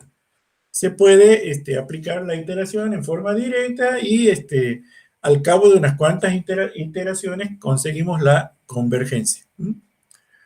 Esa es la técnica en la que se basa el método de Newton-Raphson, que no sé, que es probable que ustedes lo hayan visto por ahí en análisis 2 o en análisis 3. De todos modos, aquí lo recordamos a ese método en un apéndice que se llama A1, que está al final de este apunte. Para poder, a su vez, calcular la viscosidad en función de la temperatura, utilizamos esta expresión, ¿verdad? Es una ecuación exponencial muy sencilla, propuesta por los profesores Fuentes y Paz Castillo hace tiempo atrás. Muy sencilla y expresando la temperatura en grados Celsius se calcula la viscosidad en metro cuadrado sobre segundo. ¿Por qué? Porque como la viscosidad es un dato, digamos, en función de la temperatura hay que tener esa fórmula. Entonces aquí tenemos cada uno de los problemas. En primer lugar, ¿cómo calculamos la pérdida de carga? Calculamos la pérdida de carga utilizando justamente esta solución. De forma muy sencilla, de esa manera calculamos la pérdida de carga. Y aplicamos el valor de cómo hacemos para saber cuándo el F calculado es igual al F anterior. Bueno, cuando vamos calculando en cada paso iterativo el valor absoluto de la diferencia del F en el paso I menos el F en el paso anterior, hasta que el valor absoluto de esa diferencia se hace del orden de 10 a la menos 6, finalmente ya tenemos, consideramos resuelto, porque como el F tiene un valor del orden de 10 a la menos 2, cuando el error es del orden de 10 a la menos 6, una millonésima parte de ese F, o sea, serían 10 milésimas del valor absoluto de F, se puede considerar que ya hemos alcanzado la convergencia. Así que en ese aspecto, ese sería el criterio. Para calcular el caudal aplicamos un truquito parecido al que hemos usado antes con el otro método, que consiste en escribir el factor de fricción utilizando el caudal. Se reemplaza la velocidad, o sea, en b cuadrado sobre 2g, reemplazamos la velocidad como 4q sobre pi por diámetro al cuadrado. Nos queda esta expresión. A su vez, podemos escribir el número de Reynolds, lo mismo, reemplazando la velocidad por 4Q sobre pi por diámetro al cuadrado, nos queda esta expresión. Entonces, construimos este producto, número de Reynolds por la raíz de f. Es decir, tomamos raíz a esto,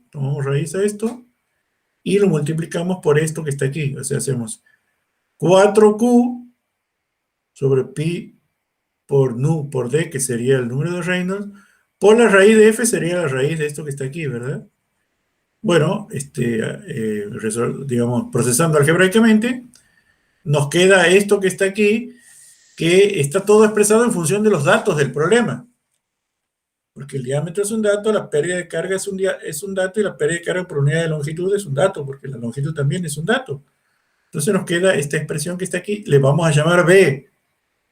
B es un número, porque todo esto es un dato, ¿verdad? Entonces ahora lo que hacemos es sacar la raíz cuadrada a este f y darlo vuelta para generar f a la menos un medio.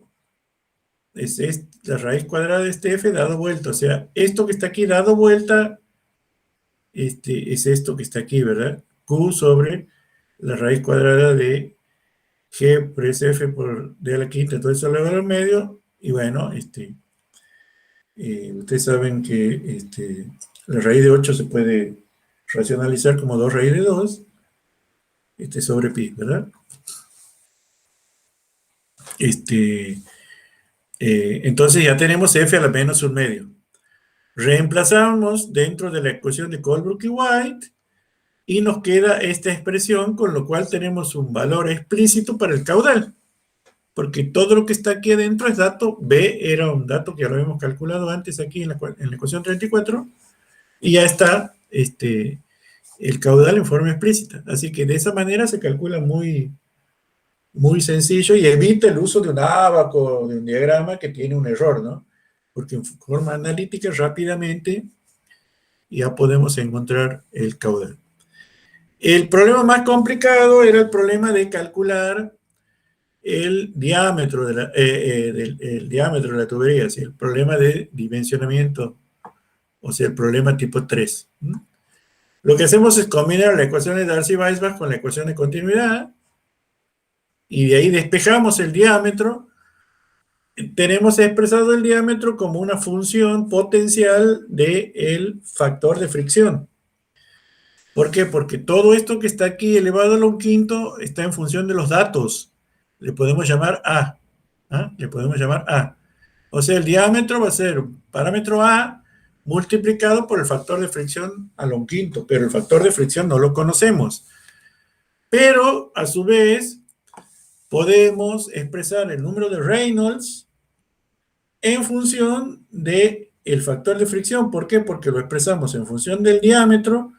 Reemplazamos el diámetro aquí como A por F a la un quinto, o sea, nos queda esta expresión para el número de Reynolds. Reemplazamos en la ecuación de Colebrook y White y nos queda esta expresión, igual a 0.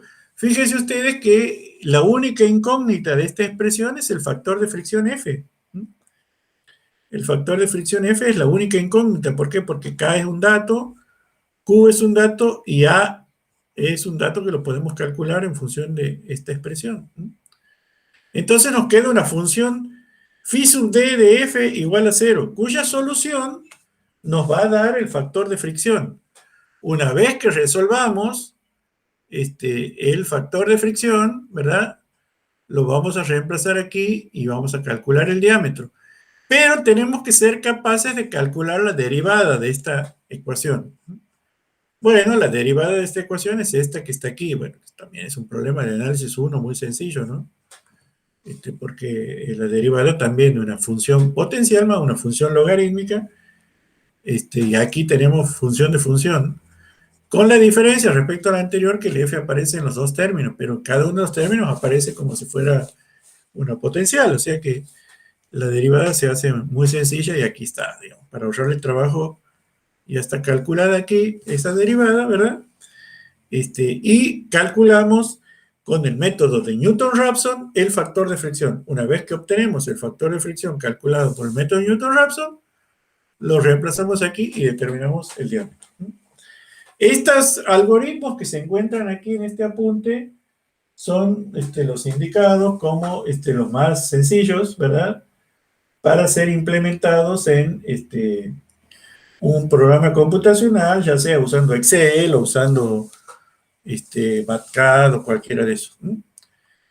Como decíamos, esto se implementó bueno, aquí está la bibliografía que se ha usado para este apunte, lo pueden ver cuando se los pase.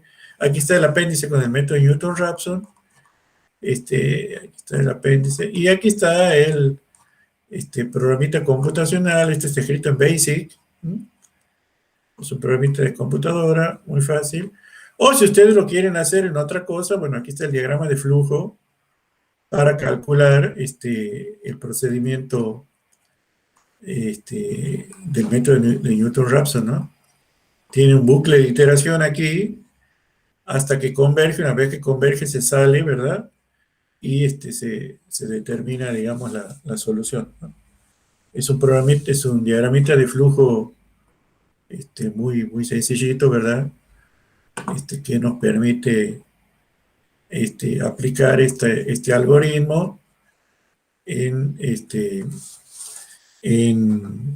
usando cualquier lenguaje, ¿no? VBA, Python, BASIC, Pascal, Delphi, cualquier lenguaje que uno pueda usarlo, o usando el MATLAB o el MATCAD. Eso lo van a ver en el trabajo práctico. Así que este material se los voy a estar enviando por mail. Bueno, hasta aquí lo que sería de tuberías sencillas. Vamos a volver a nuestro PowerPoint. Que habíamos parado, por ejemplo, por acá.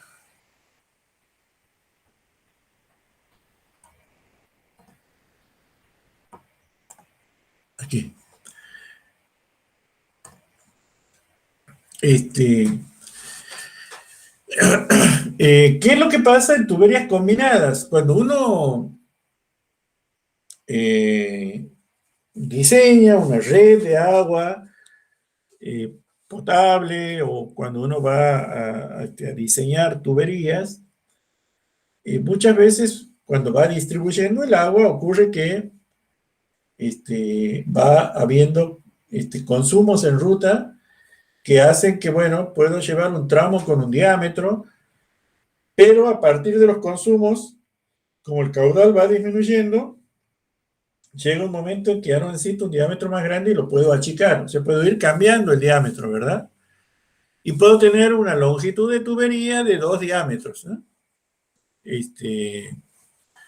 O alternativamente, en lugar de disminuir el diámetro, lo puedo aumentar porque, por ejemplo, puedo captar un poco de agua en un sector y después aumentar otra captación más adelante, y necesitaría un diámetro mayor para sumar, para llevar los caudales que se han ido sumando, ¿verdad? Entonces podríamos tener casos donde tengamos un tramo de tubería de longitud L1 con un diámetro de 1 y otro tramo de longitud L2 con un diámetro de sub 2. O sea, ¿para qué? Para que eventualmente la pérdida de carga va a ser la suma de las dos pérdidas de carga, que lo podríamos asimilar a una pérdida de carga global, en donde tendríamos una longitud equivalente y un diámetro equivalente. Si hacemos las cuentas de esta expresión, si los tuberías son del mismo material, el F es el mismo, ¿verdad? Entonces nos queda esta fórmula algebraica, que L sobre D a la quinta va a ser igual a L1 sobre D a la D1 a la quinta, L2 sobre D2 a la quinta. Obviamente se puede desagregar la pérdida de carga de estas dos formas: un segmento con una pérdida de carga SF1 de longitud L1 y un segmento con una pérdida de carga unitaria SF2 de longitud L2. Entonces vamos a ver un ejemplito en donde tenemos, por ejemplo, una tubería simple, ¿no? La tubería simple, eh, vamos a suponer un tramo de 4 kilómetros, ¿no? 40 cuadras, 4.000 metros. Vamos a suponer que debemos conducir un caudal de 200 litros por segundo, a través de un tubo de medio metro de diámetro, un tubo más o menos así grande, ¿verdad? Un recorrido grande. Esta sería la viscosidad cinemática para las condiciones del agua, generalmente son aguas cálidas, pero aguas frías, por eso es 1,24, o sea, por debajo de los 16 grados Celsius. Y el material que nos indica es un material que tiene como rugosidad 25 micrones, ¿no? O sea, 0.025 milímetros son 25 micrones, el tamaño de la rugosidad K. La solución. Bueno, estos son todos los datos. Calculamos la rugosidad relativa. K sobre D, ¿verdad? Sería, en unidades consistentes, por ejemplo, en milímetros, 0.025 sobre 500, que sería medio metro, ¿verdad? Nos da 5 por 10 a la menos 5, ¿verdad? Este valor que está aquí. Calculamos el número de Reynolds con los datos, 4 veces el caudal sobre pi por diámetro por viscosidad. Reemplazamos, nos da el número de Reynolds 4,11 por 10 a la quinta. Perdón, cuando vamos al factor de fricción, usando el diagrama de Moody, entramos con K sobre D y Reynolds y calculamos el factor de fricción, nos da este valor 0,0142 en el diagrama de Moody, o usando la fórmula de Colebrook y White por tanteos nos da con un decimal más, ¿verdad? Mucho más preciso, 0,01418. Este es un problema muy sencillo para calcular el factor de fricción. ¿Cómo hacemos para calcular la pérdida de carga? Bueno, con esta expresión reemplazamos el valor de F previamente calculado, 0,0142. La longitud es un dato, el caudal es un dato y el diámetro es un dato, ¿verdad? Longitud dato, caudal dato, diámetro dato. Hacemos las cuentas y nos da que la pérdida de carga nos queda 6 metros. O sea que tenemos una pérdida de carga de 6 metros para conducir ese caudal en 4 kilómetros. En 4 kilómetros, en 40 cuadras. Es un valor indicativo para pérdida de carga en tuberías. Vamos a ver otro ejemplo en el que tengamos que calcular el caudal. Nuevamente una longitud de el mismo problema anterior, ¿no? O sea, pérdida de carga 6 metros, longitud 4.000 metros, diámetro 500 milímetros, ¿verdad? Tenemos que calcular el caudal. Aplicamos la fórmula esta de Darcy y Colebrook, que resulta de combinar la fórmula de Darcy-Weisbach con la fórmula de Colebrook y White, que era esta expresión, reemplazamos por los datos y nos queda que la velocidad da 1,016 metros sobre segundo. Este es un valor de velocidad característica en tubos, ¿no? Para que, es muy fácil de acordar porque es un metro sobre segundo, ¿no? Siempre la velocidad en áreas de llanura, ¿verdad? Como la nuestra, en tuberías, anda en torno a ese valor como orden de magnitud orientativo, ¿no? Esto es importante que lo tengamos en mente porque si hacemos un cálculo y nos da que la velocidad es 300 metros segundo, quiere decir que algo está mal, ¿no? Entonces, para que tengamos siempre presente que el valor de la velocidad tiene que andar en torno a esa cantidad aproximada. Reemplazamos el valor de la velocidad y calculamos el caudal como velocidad por área, el área es pi por diámetro cuadrado sobre 4, y nos da este caudal, ¿verdad? Sería más o menos 200 litros sobre segundo, ¿verdad? 0,20 metros cúbicos por segundo. Sería el cálculo del caudal. ¿Cómo haríamos si tenemos que calcular el diámetro? El problema nos dice que se quieren conducir 200 litros por segundo de agua desde un depósito hacia otro que está 5 metros más abajo y están separados entre sí 4.000 metros. por una tubería formada por un material que tiene un K de 25 micrones. Entonces, hacemos una primera aproximación. Hacemos una primera aproximación con el algoritmo ese que habíamos visto previamente. Suponemos un F0 de 0,015, calculamos la pérdida de carga, calculamos la rugosidad relativa, calculamos el número de Reynolds, y a partir de ahí establecemos el valor de F, y procedemos a tantear hasta que finalmente nos da este valor del diámetro. Si hacemos con dos diámetros, ¿verdad? Bueno, en este caso un diámetro podemos hacer uno de 0,6 y otro de 0,5.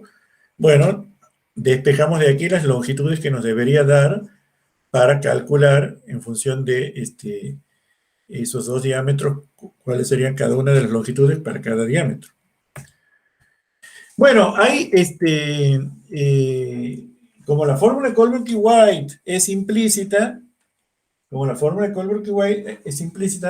existen en la literatura muchas formulaciones alternativas para calcular aproximadamente mediante una fórmula explícita. Con eso nos ahorramos Newton-Raphson, bisección, Solver, todo eso, y hacemos un cálculo aproximado utilizando fórmulas explícitas.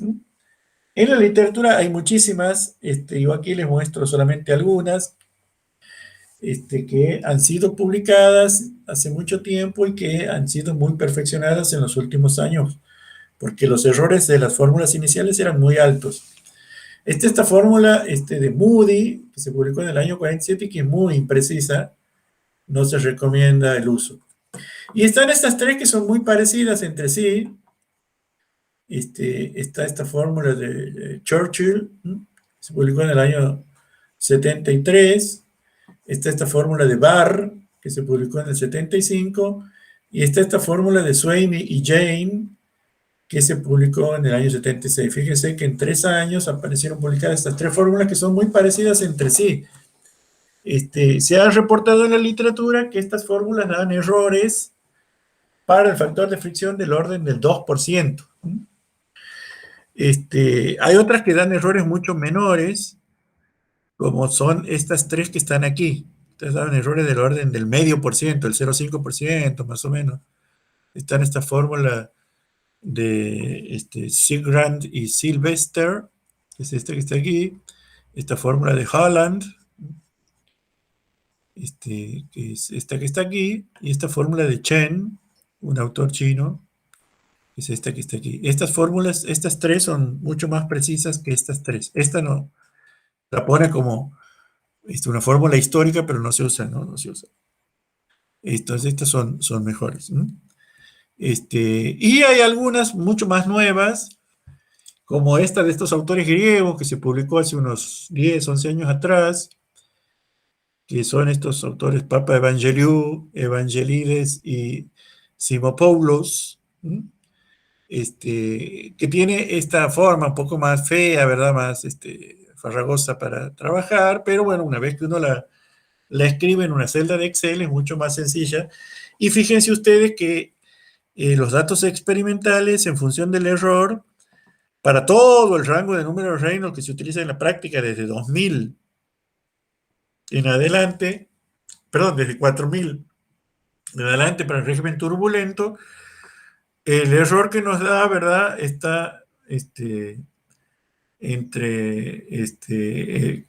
más o menos el 1%, ¿verdad?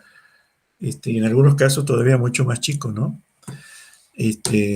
Así que es una fórmula muy, muy, muy, muy precisa. Uno puede encontrar otras fórmulas en este sitio web, ¿no? Uno puede encontrar otras fórmulas en este sitio web. Si uno va a la internet,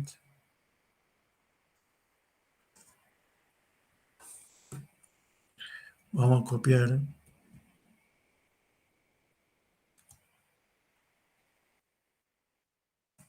Vamos a ver si todavía está activo el sitio.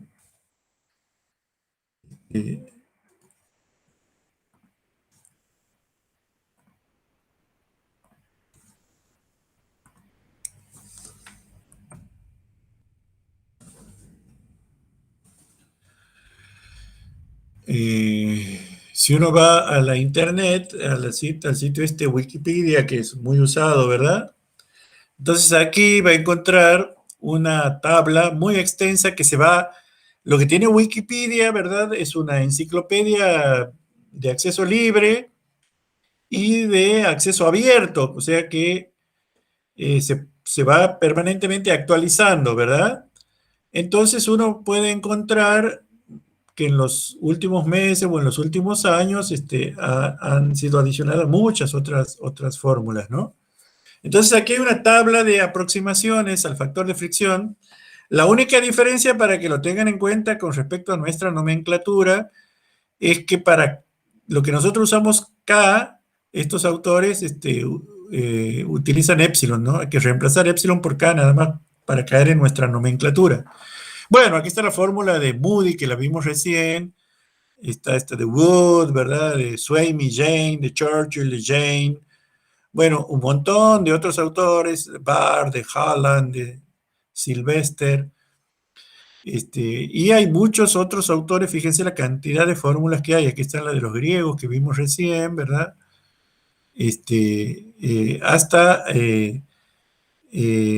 Hasta el año pasado, ¿eh? O el anteaño. Hasta el 2019 ha sido actualizado con esta última fórmula de Nyaskar. Otros autores griegos también en el 2018. Y esta columnita nos da un poco algunas acotaciones, que esta es válida para todos los regímenes de flujo, por ejemplo, ¿verdad? Esta es válida para todos los regímenes de flujo, esta es válida para estos rangos de las variables. Y en la última columnita aquí nos da la referencia, el artículo donde ha sido publicado el documento original, de donde ha sido extraída esta fórmula, que si uno quiere profundizar más, puede ir ahí al Journal of Hydraulic Engineering de la American Society of Civil Engineers, ¿verdad? La ACE, tratar de buscar el artículo original donde fue publicado. Para todo está documentado y aquí están las referencias también. O sea que, si bien Wikipedia tiene mucha basura, en el caso particular de esta cuestión, que lo que es aproximaciones de la fórmula de Colbert y White, es recomendable encontrar formulaciones nuevas aquí. Por supuesto que nosotros no le vamos, ni remotamente, no le vamos a pedir que se aprendan de memoria estas fórmulas, para nada, sino que les quería documentar que en la práctica uno puede recurrir a un sitio de internet que está permanentemente actualizándose para poder acceder a las últimas contribuciones de autores que están permanentemente investigando este tópico con las últimas formulitas, ¿verdad? Entonces, en la diapositiva esta que aparece acá, está la página web en donde se puede encontrar esta información. ¿Y qué tiene de bueno? Que uno con una de estas fórmulas puede construir en Excel su propio diagrama de Moody, ¿verdad? Uno con una de estas fórmulas explícitas puede construir en Excel su propio diagrama de Moody. Aquí está un diagrama de Moody que yo pude construir usando Excel, ¿verdad? Aquí está una captura de la pantalla, donde obviamente usando la fórmula esta, que es la fórmula de Swaimi y Jane, ¿no? Es una de esas fórmulas que aparece en esa tabla, en donde, bueno, fíjense que en una celda, yo voy escribiendo para un valor de rugosidad dado, aquí está la formulita, ¿verdad? La fórmula de Swaimi y Jane el valor correspondiente, y genero para todo un rango y después ploteo y me da mi propio diagrama de Moody, aquí está más detalladito, construido en Excel, ¿verdad? Estos son los valores de rugosidad relativa. O sea que sí es un ejercicio interesante de hacer uno su propio diagrama de Moody usando alguna de estas formulaciones. Puede usar la de Swaimi y Jane, como en este caso, puede usar alguna de las más nuevas, ¿verdad? ¿Por qué? Porque en función de la complejidad de la fórmula, la hago en Excel en una celda y después la copio para todo el rango y calcula automáticamente, ¿verdad? Si uno ve en esta misma planilla, yo hice algunos experimentos utilizando la fórmula de Barr, utilizando la fórmula de Bellius y colaboradores, que es esa fórmula griega que aparece aquí, ¿verdad? Esa fórmula griega que aparece ahí de Bellius, está aquí al final. Esta, ¿no? Esta fórmula que aparece aquí. Esa está también dibujada en la planillita, en la hojita de esta Excel que tiene el diagrama de Moody. O sea que no hay ningún secreto con esto. Se puede ir al Wikipedia y rescatar ahí las fórmulas más nuevas, y obviamente las más nuevas son más precisas porque los autores son lo suficientemente astutos como para ir publicando versiones mejoradas de todas estas fórmulas, ¿no? Así que, bueno, con esto estaríamos concluyendo la parte de pérdidas de carga por fricción en tuberías. No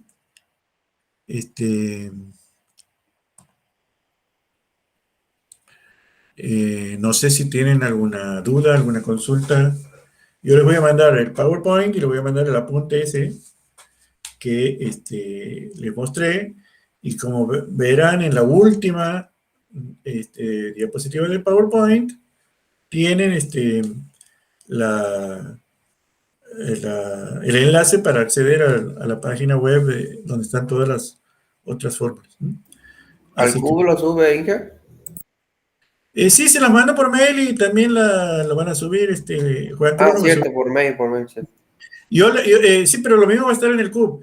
La de la clase pasada no se la mandé porque se integrada con esta, ¿no? O sea, ahora ya le mando todo el PowerPoint completo con el contenido de las dos clases, así que ahí ya lo van a tener completado.